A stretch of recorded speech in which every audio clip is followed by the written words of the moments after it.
세계가 지금 월드컵 축제에 같이 참여하고 있습니다. 공은 둥글고 공 하나에 온 세계가 다 이렇게 세계인의 축제를 하고 있습니다. 기독교는 잔치의 종교입니다.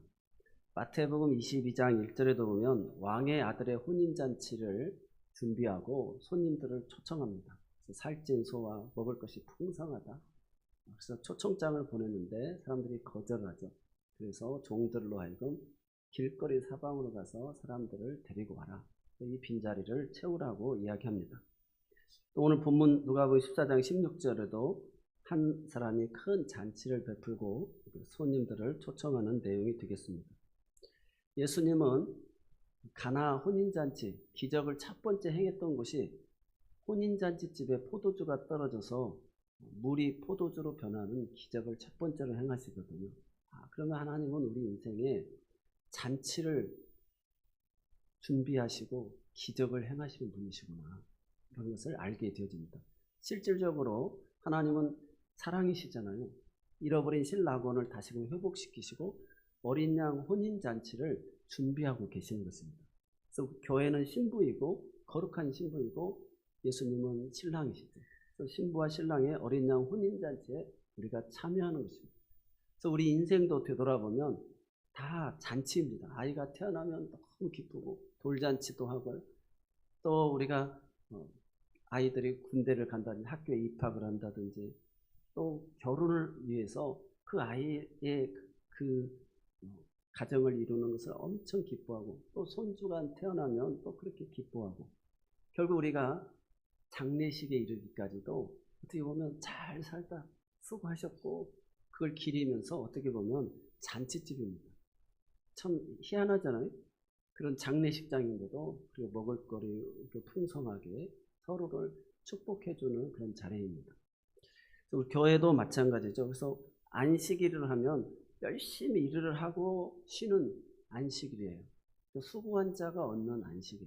근데 우리 기독교는 주님이 온 인류를 향하여서 사망 권세를 깨뜨리시고 부활하셨어요. 그래서 안식 후 첫날 이날을 주의 날로 우리가 이렇게 기뻐하면서 부활절을 매일 맞이하는 거예요. 그래서 우리는 부활의 기쁨으로 사는 줄로 믿습니다. 한 주간도 하나님의 은혜 속에서 출발해서 세상을 살아가는 하나님 앞에 축제로 영광을 돌리고 또 한 주간을 살아간다는 거예요. 또 내가 열심히 일하고 맞는 이 안식일이 아니라 우리가 이미 승리해 놓은 이 기쁨을 우리가 얻고 그 은혜를 힘입어서 한 주를 살아가는 줄로 믿습니다. 그래서 교회도 다 이 절기를 계속해서 반복하고 있잖아요. 그래서 우리가 부활절을 중심으로 준비하고 또 우리가 임지개식과 또 연합집회를 위해서 전반기를 열심히 달려왔습니다. 또 이제 우리가 맥주감사절과 또 궁극적으로 추수감사절을 바라보며 또 성탄절을 맞이하게 되어집니다. 이렇듯 교회는 이런 잔치하는 것입니다. 그래서 그것이 사람을 세우는 것이 교회 임지개식이 사람을 하이라이트가 되는 거죠. 예수님이 이 땅에 오셔서 제자를 세우는 일을 했거든요. 사람이 그만큼 준비되어져서 그 과정을 겪어서 이제 그런 원숙한, 현숙한 그 자리에 이르러서 축복을 받는 자리에 이른다는 게 얼마나 큰 복인지 모릅니다. 그래서 오늘 우리가 주님이 강권하여 내 집을 채우라 이렇게 오늘 제목을 말씀을 삼았습니다. 그래서 우리 인생이 이렇게 잔치집 인생이구나. 그래서 항상 해피엔드의 신앙을 가져야 되고 긍정적인 마인드를 가져야 됩니다. 그래서 하나님은 나를 통해서 이렇게 찬송과 영광을 받으시기를 기뻐하신다. 이런 생각을 가지시고요. 많은 사람들을 이렇게 축복해 줘야 됩니다. 근데 사실상 그 복을 받을 만한 사람들은 오늘 잔치에 보니까 다 핑계를 대고 양해해달라고 미안하다고 다 거절합니다. 그러니까 거절할 수 없는 사람들, 그냥 준비되지 않은 사람들을 다 데리고 오라고. 그래서 그 사람들은 갚을 것이 없어요. 그래서 그 상이 우리에게 있다라는 거예요. 갚을 것이 있는 사람이 이미 그것을 다 받아버리니까 상이 없다라는 거예요. 오늘 본문에 우리에게 인생의 가장 중요한 핵심 키워드입니다. 강권하여 내 집을 채우라. 이미 주님이 준비되지 못하고 병들어 있고 가난하고 정말 보답할 거 없는 우리들을 위하여서 이 잔치를 베풀었다는 거예요. 그래서 그 이방인들이 우리예요. 유대인들은 그렇게 초청하고 선민이라고 했는데 자기들은 양해해달라고, 죄송하다고, 미안하다고 이렇게 하면서 거절하는 것입니다. 그래서 오늘 우리에게 이 기회가 와서 길거리 사방으로 또 산 기슭을 넘어서 먼 곳에 있는 우리들에게까지도 이 복음이 전달돼서 오늘 우리가 이 은혜의 잔치에 참여하게 된 줄로 믿습니다. 그래서 자기 자신을 축복해야 돼요. 하나님 나를 사랑하시고 자녀 삼으시고 나를 통해서 영광을 받으시기를 기뻐하신다는 것입니다. 1849년 미국 인디애나주에서 태어난 테일러 카셀이라고 하는 분의 이야기입니다. 이 사람은 의사가 됐는데 병원을 개원하고 의술을 통해서 선교 활동을 열심히 합니다. 전도에 대한 열정이 얼마나 뜨거웠는지 환자들을 진료하면서 육신의 병뿐만 아니라 영적인 질병도 고치기 위한 사명을 그는 가졌습니다. 왜냐하면 우리는 이 세상이 머물 사람이 아니라 본향을 향해 가는 순례자이기 때문에 그렇습니다. 우리가 시작이 있고 끝이 있잖아요. 그래서 이제 우리의 죽을 날도 이제 얼마 남지 않았어요. 저에게도 이제 60을 이제 바라보고 은퇴할 날이 이제 얼마 안 남은 거예요. 그래서 정말 마음을 다해서 주님 앞에 정말 이 기회를 다시 한번 새로 개척하고 새로 주님 앞에 부름받은 마음으로 한번 정말 하나님 앞에 뜨거운 마음으로 사랑하고 헌신해야 되겠다. 그런 결단의 마음을 갖게 합니다. 그래서 오늘 이 전도라고 하는 것은 얼마나 귀한지 이 테일러 카셀이라는 사람은 지상 명령 전도를 깨달았어요. 그래서 언제 어디서나 만나는 사람들에게 전도하는 것을 좋아했습니다. 그때 한 사람이 당신은 이 의사하는 일보다 전도하는 것이 더 좋습니까? 라고 물을 때 돈 버는 일보다 전도하는 것이 더 좋습니다. 왜냐하면 우리는 이 땅에서 나그네로 살아가기 때문에 나그네 인생에서 한 영혼의 구원보다 더 가치 있고 귀한 일이 어디가 있겠습니까? 이 일은 천사도 흠모할 만한 귀한 일입니다. 그때 곁에 있던 부인 플로라가 너무 큰 감동을 받았습니다. 그래서 남편에게 작사하고 내가 작곡하겠다 찬송이 만들어졌습니다. 그것이 508장 우리가 잘 아는 그 가사입니다. 우리가 지금은 나그네 되어도 화려한 천국에 머지않아 가리니 이 세상에 있을 때 주 예수 위하여 우리가 힘써 일하세. 주에게 부탁하신 일 천사도 흠모하겠네. 화목해 하라신 구주의 말씀을 온 세상 널리 전하세. 주 예수 말씀이 온 세상 만민들 흉악한 죄에서 떠나라 하시니 이 말씀 듣고서 새 생명 얻으라. 이 기쁜 소식 전하세. 주에게 부탁하신 일 천사도 흠모하겠네. 화목해 하라신 구주의 말씀을 온 세상 널리 전하세. 영생의 복락과 천국의 갈 길을 만백성 알도록 나가서 전하세. 주 예수 말씀이 이 복음 전하라 우리에게 부탁하셨네. 주에게 부탁하신 일 천사도 흠모하겠네. 화목해 하라신 구주의 말씀을 온 세상 널리 전하세. 이 찬양 우리가 설교 후에 이렇게 노래로 찬양으로 하겠고요.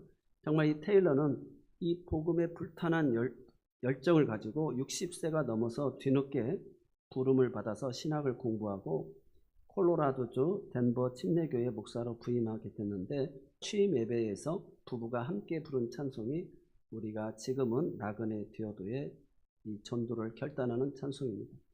감리교 평신도 지도자로서 그는 찬송가 작사, 평생 의료 선교사와 전도에 헌신하여 수많은 복음 선거와 찬송 시를 남긴 분이십니다. 1930년에 소천하게 됐는데요. 오늘 본문이 이 큰 잔치 비유를 통해서 예수님께서 우리에게 주시고자 하는 교훈이 무엇이냐? 잔치는 결국 천국 잔치인데 주인은 하나님, 종은 하나님께 보냄을 받은 전도자들을 가리키고 있습니다. 그래서 잔치는 준비가 잘 되어졌다는 것입니다. 그러니까 사람들을 초대하라는 것입니다. 종들에게 길과 산 울타리로 나가서 사람을 강권하여 데려다가 내 집을 채우라는 명령이 있어요. 이 강권하여 채우라는 말은 설득이나 간청에 의해서 채운다는 뜻입니다. 잔치를 준비한 주인은 강권해서 사람을 데려오도록 명령했는데 오늘 우리를 향한 전도의 명령입니다. 주님의 지상 명령이죠. 강권하여 내 집을 채우라. 왜냐하면 이 집은 다 준비가 되었다는 거예요. 주님이 우리를 위해서 그는 기사와 이적을 행할 준비를 다 준비해 냈다는 거예요. 잔치집에 흥이 깨지지 않게끔 다 준비해 놨다는 것입니다. 또 첫째로 우리가 이 자리를 채워야 됩니다. 소설 빙점으로 알려진 일본의 여러 기독교 작가 미우라 아야코라고 하는 분이 있습니다. 이분의 이야기는 16년 동안 이분이 척추에 이상이 생겨가지고 오랫동안 병상에서 누워 지내야만 했습니다. 그러다가 누군가가 전해준 성경을 얻어서 성경을 읽다가 주님을 만나게 되어집니다. 그래서 개신교 신자가 되어졌는데, 이 사람이 내가 만난 이 복음의 이 기쁨을 전하고 싶은데 할 수 있는 방법이 없어요. 그래서 이런 생각이 떠올랐습니다. 내가 만나는 모든 사람에게 내가 웃음을 선사해야 되겠다. 그래서 그리스도인이 어떤 고난 가운데 있어도 행복하다는 사실을 보여줘야 되겠다라고 생각하고는, 그때부터 그분은 표정을 밝게 하고 웃는 모습으로 사람들에게 다가갑니다. 진료하는 의사에게, 또 간호사에게, 또 병문안 온 사람들에게, 또 다른 환자들에게 항상 웃음을 선사합니다. 하도 사람들이 이상해서 그녀를 본 사람들이 물어봅니다. 척추를 다쳐 꼼짝도 못하고 누워있으면서 뭐가 그리 즐겁습니까? 그때마다 저는 예수를 믿기 때문입니다. 예수만 생각하면 너무나 행복합니다. 그래서 미우라 아야코는 병원에 입원하고 있는 동안에 건강할 때보다도 더 많은 사람들에게 정말 전도할 수 있는, 더 많은 사람들에게 그리스도의 향기를 나타낼 수 있는 그런 삶을 살게 되어진 것입니다. 1922년 일본 홋카이도 아사히카에서 태어나가지고 우리가 잘 아는 이 빙점이라는 유명한 명작을 낳는데, 그분은 그걸 통해서 우리에게 주는 핵심 그 키워드가 인간의 증오와 복수심만 가지고는 우리가 살아갈 수 없다. 그것이 우리에게 힘이 될 수가 없다는 거예요. 그래서 증오와 복수심은 결국 파괴를 가져오고 결국 용서만이 사람을 살린다라고 하는 이 복음적 메시지를 이 빙점에서 기록하고 있습니다. 80권이 넘는 소설과 수필을 남기게 되어졌는데요. 우리 한국 사람들이 이분의 책을 이렇게 좋아하게 되어졌습니다. 그분의 핵심은 항상 죄와 은혜, 용서, 그 다음에 구원입니다. 하나님의 나라는 모두가 들어갈 수 있을 정도로 넓고 크다는 거예요. 넉넉하고 풍성하다. 큰 잔치를 베풀었다는 거예요. 왕의 잔치를 베풀었다는 거예요. 마태복음 22장의 왕의 잔치에서는 거절하면 될 텐데 이 종들을 갖다가 죽이기까지, 그러니까 왕이 얼마나 화가 나겠어요. 그래서 그 마을을 갖다가 다 불을 태우고 심판하시는 것을 보게 되집니다. 하나님의 나라는 모두가 들어갈 수 있을 정도로 넓고 큽니다. 넉넉하고 풍성해요. 그래서 예수 믿으라고 하는 거, 교회 다니라고 해서 여러분들이 인생이 막 정말 피곤하고 핍절하고 막 힘든 적이 있습니까? 다 하나님이 우리에게 은혜를 베풀어 주시고 우리를 죄를 용서해 주시고 마음의 평안을 주시는 거잖아요. 그래서 결국 내 영혼이 잘 되고 범사가 잘 되고 강건하고 다 서로 축복해 주는 것이지, 교회에서 막 서로 싸우고 사람 망하게 하려고 막 이런 모습 없잖아요. 그래서 오늘 전도의 대상을 가리지 말고 복음을 전해야 되는데 구원의 자리가 남아있으니 구원의 문이 아직 닫히기 전에 전도의 일에 힘쓰라는 것입니다. 종이 이르되 주인이여 명하신 대로 하였으되 아직도 자리가 있나이다. 아직도 하나님이 우리를 위해서 예비해 놓은 이 구원의 자리가 아직도 있기 때문에 빨리 가서 사람들을 이 자리를 채우라고 이야기하는 거예요. 그래서 두 번째로는 조금 더 적극적입니다. 나가서 채우라. 자리를 채우라 처음에는 명하고 나가서 채우라. 이 나가서 채우라는 말은 선교의 의미가 있는데, 하워드 스나이더라고 하는 분이 교의사를 통해서 본 성령의 표적, 유대인들에게 표적을 구하잖아요. 성령의 표적이 교회사 속에 어떤 게 가장 크게 나타났느냐, 이분이 교회사를 연구하면서 썼는데 헤른후트라고 하는 공동체를 이야기합니다. 이 헤른후트 공동체는 저희가 독일 그때 갔을 때 방문하게 됐는데 주님이 보호하시는 곳이라는 그런 뜻입니다. 헤른후트 공동체는 진젤도르프 백작이 귀족 출신이지만 자신을 낮추고 평민들과 함께 자신의 전 재산을 내어놓고 신앙생활을 같이 하게 되었습니다. 이 체코에 있는 모라비안 지역에 사는 사람들이 핍박을 받으니까 신앙의 자유를 찾아서 이 독일로 오게 된 것입니다. 그 피난 온 그들을 재산을 내어놓아서 헤르누트 공동체를 이루게 되어졌는데 불과 몇 년 사이에 많은 선교사를 각처에 보내게 됐습니다. 가장 큰 표적인데요. 1732년에 노예들에게 복음을 전하기 위해서 2명의 청년을 선교사로 처음 파송하게 됩니다. 그래서 이들은 1727년에 기도회를 시작을 했는데 성령의 강력한 임재가 있는 거예요. 그래서 모라비안 오순절이라고 이날을 그들은 이야기합니다. 그래서 그들이 그 성만찬을 하는데 성령의 강력한 임재가 임하게 된 것입니다. 그러면서 이 헤르누트의 가장 공동체의 가장 유명한 것은 24시간 릴레이 기도입니다. 이들은 낮에도 기도하고 밤에도 기도하고 쉬지 않고 기도하는데 무려 100년 이상을 계속 기도합니다. 그래서 한 사람이 기도하고 가면은 그 사람 다음 사람이 와서 또 기도하고 계속 교회가 기도가 끊이지 않는 거예요. 놀라운 것은 인구가 당시 600명 정도밖에 되지 않는 공동체였는데 그 중에 226명이 선교사로 배출이 되었습니다. 그래서 우리가 잘 아는 요한 웨슬레 목사님이 미국 선교를 갔다가 실패하고 배를 탔는데 큰 풍랑을 만나가지고 막 두려움 속에 죽게 되어졌는데 아니요, 막 어느 성도들이 찬송하고 막 불같은 믿음을 가지고 막 두려워하지 않는 거예요. 그러니까 모라비안 교도들이었어요. 그래서 그 모습을 보고 회심하여서 이 사람이 정말 다시금 예수 그리스도를 영접하게 되고 성령을 알게 되어졌잖아요. 그래서 이 모라비안 교도들이 없었으면 헤르누트 공동체가 없었으면 감리교는 창시되지 않았을 것이다 이야기할 정도입니다. 또 엄청난 역사가 이 헤르누트 공동체를 통해서 일어났는데 하워드 스나이더는 그 이야기를 이렇게 평을 합니다. 이들에게 있어서 가장 큰 영향력은 예수께서 피 흘려 사신 영혼들을 우리는 찾아가자, 나가서 전하자. 그래서 그 공동체 안에만 머물지 않냐고 최초로 서인도 제도로 나가게 됐습니다. 거기는 노예들입니다. 노예들을 향해서 나가고 그린랜드, 자메이카, 또 덴마크령 서인도 제도, 안티구아, 수리남, 바베이도스, 북미 인디아 지역을 통해서 3,057명에게 세례를 주고 6,125명에게 신자를 얻었습니다.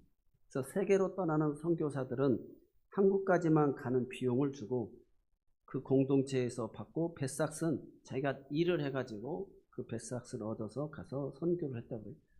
가장 유명한 일화가 있는데 소렌손이라고 하는 선교사님은 나갈 때 자기는 구두 한 켤레만 준비된다면 바로 출발할 수 있다라고 합니다.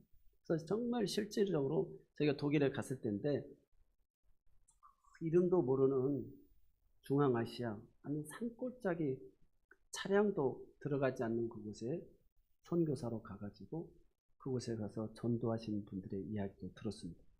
아무리 험한 곳이라도 즉시 가서 복음을 전할 준비가 되어 있었던 것이죠. 오늘 23절에 보면 주인이 종에게 이르되 길가 산울타리로 가라. 나가서 사람을 강권하여 데려다가 내 집을 채우라. 여기 나가서의 원어는 엑설더인데 성 안의 골목이나 거리가 아니라 성 밖을 이야기하고 있는 것입니다. 그래서 자신들의 성 밖을 나가서 이방인들을 포함한 모든 만민을 초청하는 이 전도의 사명을 감당했습니다. 한 영혼을 구원하기 위해서 먼 길을 가야 하고 높은 산도 올라가야 합니다. 그들이 가는 곳으로 가야 되는 것이죠. 그래서 우리가 교회가 성장하면 지역을 전도하다가 우리가 선교의 일을 많이 하게 되어지잖아요. 그래서 교회가 부흥해서 하고자 하는 것이 이 한 사람이 살면 가정이 살고 가정이 살면 교회가 한 가정만 살아나도 교회가 살아납니다.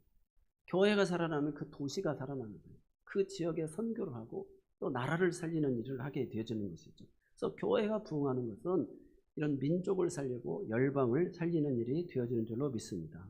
그래서 교회 공동체죠. 그래서 이 헤르누트 공동체는 주님이 보호하시는 가장 안전한 곳이다. 그래서 피난길로 신앙의 자유를 찾아왔는데 그곳이 안전한 곳. 미국도 메이플라워를 타고 신앙의 자유를 찾아온 사람들에게 주어진 곳이잖아요. 오늘 우리도 이 세상에서 신앙의 자유를 찾아서 이 공동체 안에 오게 된 줄로 믿습니다. 세 번째로 해서 데려다가 채우라는 것입니다. 독일의 나치가 지배하던 시절 히틀러에게 저항했던 마틴 니밀러라고 하는 목사님이 계십니다. 이 목사님은 루터교 목사님이신데 감옥에 들어온 후 말을 잊어버렸습니다. 히틀러 나치들만은 용서할 수 없다라고 생각하고 침묵하며 살았습니다. 그런데 어느 날 꿈을 꾸게 되어집니다. 히틀러가 하나님 앞에서 심판을 받고 있는 광경이었습니다. 하나님이 히틀러에게 너는 왜 나를 믿지 않았느냐라고 물었을 때 히틀러가 대답하기를 저에게 아무도 복음을 전해준 적이 없습니다. 이때 하나님이 히틀러를 보고 말씀합니다. 마틴 니밀러 목사를 잡아놓고 네가 몇 시간씩 그와 이야기하지 않았느냐? 그때 니밀러가 너에게 나를 전하지 않더냐? 이 광경을 본 니밀러 목사님은 소스라치게 놀라며 깨어나게 되어집니다. 내가 해야 할 일을 못하고 있었구나.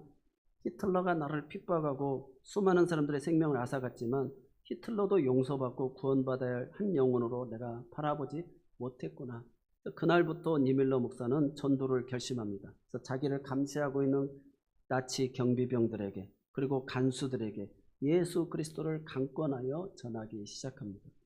그리스도가 구원이라고 그리스도가 생명이라고 그 마틴 니밀러를 통해 나치의 간부들이 복음을 받아들이는 놀라운 기적이 일어나게 되어집니다. 이 강권하라는 말은 정말 그런 간절한 마음으로 정말 설득하는 그 마음이죠. 마치 우리 아이들에게 약을 먹이려고는 아무리 사랑스러운 애기도 이 약을 안 먹잖아요. 그러면 방법이 있더라고요. 강제로라도 코를 딱 누르면 입이 딱 벌어지고 거기다 넣더라고요. 그런 것처럼 반드시 약을 먹어야 감기를 나으니까 되는 것처럼 그런 정말 영혼 구원함을 위하여서 그렇게 강권하여 데려다가 내 아버지의 집을 채우라는 것입니다.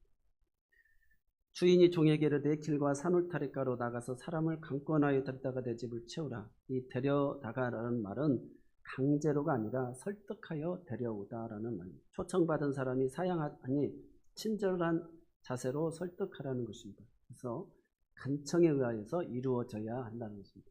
그래서 친구가 막 그 밤에 찾아와가지고 먹을 것 좀 달라고 하니까 지금 우리 집 다 이제 옷 벗고 자는데 이 A가 아니다. 할 수 없다. 그래도 막 강권하여서 멀리서 온 지금 손님이 있는데 이 사람 먹여야 된다. 먹을 것 좀 달라고 막 간청하니까 친구가 아니라 그 강청함으로 인하여서 먹을 것을 내어주잖아요. 그런 것처럼 우리가 그런 간절한 마음이 있어야 된다는 것입니다.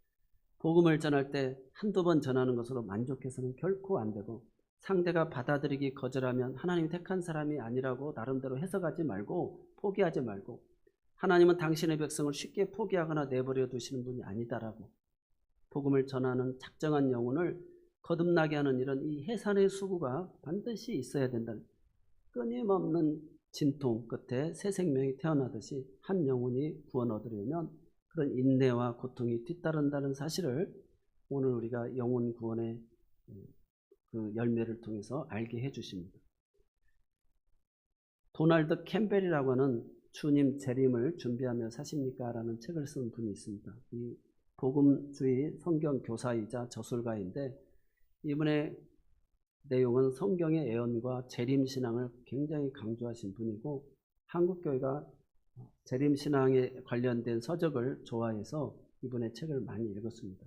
그래서 재림을 기다리는 성도의 삶, 영적 준비를 강조하면서 그는 이렇게 이야기합니다. 그 책 중에 한 이야기입니다.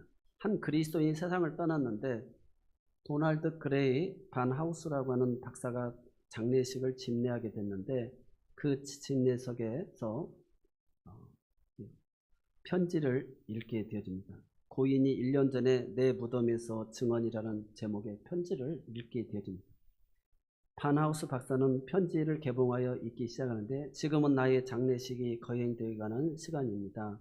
하지만 나는 이 시간을 증거의 시간으로 삼기 위하여 자네도 지금 내 관을 바라보고 있는 군중들 가운데 있겠지. 친구여 우리가 함께 골프를 칠 때마다 나는 그대가 복음을 받아들일 것을 얼마나 간절히 권면했는가. 하지만 그대는 그것을 받아들이지 않았네. 조지. 그대는 지금도 예수 그리스도를 거부하려는가? 그분은 그대를 위해 죽으셨고 지금 그대에게 영생을 주기 원하시는데도 여기까지 읽자 사람들은 또 내 이름이 나오진 않을까 두려움에 술렁거리기 시작했습니다. 전도는 기다리거나 미루면 결코 안 됩니다. 지금 그리스도를 꺼리낌 없이 이야기하며 전도하는 우리가 사람들이 되어야 될 줄로 믿습니다. 말로 하기란 어렵습니다. 전도하려면 작정하고 때로는 편지를 쓰기도 하고 또 그런 사랑의 선물을 보내기도 해야 됩니다. 우리가 생일이라든지 기념일이라든지 이런 것들을 기억해 주는 거 굉장히 중요하겠죠. 전도의 기회는 늘 있지 않습니다. 복음을 전할 때 마지막 기회라고 하는 마음으로 간절하게 전해야 된다는 것입니다. 그래서 우리가 태어날 때는 순서가 있어도 돌아가실 때는 순서가 없다고 그랬잖아요. 뒤로 미루지 말고 우리는 복음을 전해야 돼요. 힘이 들어도 계속해서 설득해야 됩니다. 전도를 결코 포기하면 안 됩니다. 강권하여 천국의 백성으로 만들어야 될 줄로 믿습니다. 아직도 빈자리가 많습니다. 복음 전도의 명령을 깨닫고 험한 산과 산울타리로 가서 전도하라고 명령하신 강권하여 내 아버지의 집을 채우라고 하는 이 주의 이 간절한 마음을 여러분은 받아주시고 우리가 부디 자리를 채워나가는 일에 참여한 우리 모두가 되시기를 바랍니다. 누가복음 19장에 보면 삭개오에 대한 이야기가 나옵니다. 예수님이 삭개오의 집에 찾아가시잖아요. 삭개오야 속히 내려오라. 내가 오늘 내 집에 유하여야 되겠다. 한 영혼을 찾아가신 예수님. 삭개오가 구원받고 그 집 전체가 변화되어졌습니다. 오늘 구원이 이 집에 이르렀다. 삭개오가 예수님께 찾아온 것이 아니라 예수님께서 삭개오를 찾아가셨고 또 우리가 잘 아는 안드레라고 하는 한 사람은 요한복음 1장 40절로 42절에 보면 예수님을 처음 만난 안드레는 무엇보다도 먼저 형제 시몬을 찾아가서 우리가 메시아를 만났다. 그리고 그를 와보라. 그래서 예수께 데려오게 되어집니다. 안드레는 많은 사람을 전도한 기록이 없어요. 그러나 그는 단 한 사람 자기 형 시몬을 예수님께 데려오게 되어집니다. 시몬이 바로 사도 베드로가 되었고 오순절날 그의 설교로 3,000명이 회개하고 주님께로 돌아오는 역사가 있었고요. 초대교회 역사를 만들었던 사람이 된 것입니다. 안드레는 설교 잘한 사람도 아니고 큰 기적을 행한 사람도 아니지만 다만 한 사람, 그 형을 예수님께 데려온 사람입니다. 오늘 주님은 우리에게 말씀하십니다. 길과 산울타리가로 나가서 사람을 강권하여 데려다가 내 집을 채우라. 전도는 많은 사람을 변화시키는 것이 아닙니다. 한 사람을 예수님께 데려오는 것인 줄로 믿습니다. 그래서 한 사람이 온 천하보다도 소중한 거예요. 한 사람의 구원이 주 예수를 믿으라 그리하면 너와 내 집이 구원을 얻는다고 그랬어요. 한 가정이 구원을 얻으면 교회를 살리게 됩니다. 한 교회의 부흥이 한 지역을 살리고 민족과 열방을 살리게 된다는 사실을 기억하면서 이번 한 주간 한 사람을 마음에 품고 기도하며 정말 간절함으로 강권하여 정말 설득하여 주의 빈자리들을 채워나가는 우리 모두가 되시기를 바랍니다. 기도하겠습니다. 사랑의 하나님 아버지, 큰 잔치를 준비해 주시고 우리를 천국 백성으로 불러주심에 감사드립니다. 우리가 먼저 은혜로 구원받았음에도 불구하고 그 감격을 잃어버리고 영혼 구원에 무관심했던 모습을 회개합니다. 주님, 아직도 빈자리가 있다고 말씀하셨습니다. 아직도 복음을 듣지 못한 영혼들이 있고 아직도 하나님께 돌아와야 할 가족과 이웃들이 있습니다. 우리에게 안드레의 마음을 주옵소서. 또 삭개오의 집을 찾아가게 하여 주옵소서. 한 사람이라도 예수님께 데려오겠다는 사랑과 열정을 허락하여 주옵소서. 험한 길과 산울타리가 있다여 주저하지 않게 하여 주시고 거절당할까 두려워 침묵하지 않게 하여 주시고 성령의 능력으로 담대히 복음을 전하게 하여 주옵소서. 이번 한 주간 하나님께서 맡기신 영혼을 품고 기도하게 하여 주시고 초청하게 하시고 복음을 전하게 하시고 하나님의 집이 구원받는 영혼들로 가득 차게 하여 주옵소서. 우리 교회를 사용하여 주옵소서. 전한 지역의 구원의 방주가 되게 하여 주옵소서. 매주 구원받는 사람들이 더해지는 은혜를 허락하여 주옵소서. 예수 그리스도의 이름으로 기도드립니다. 아멘. 우리 다 같이 일어서서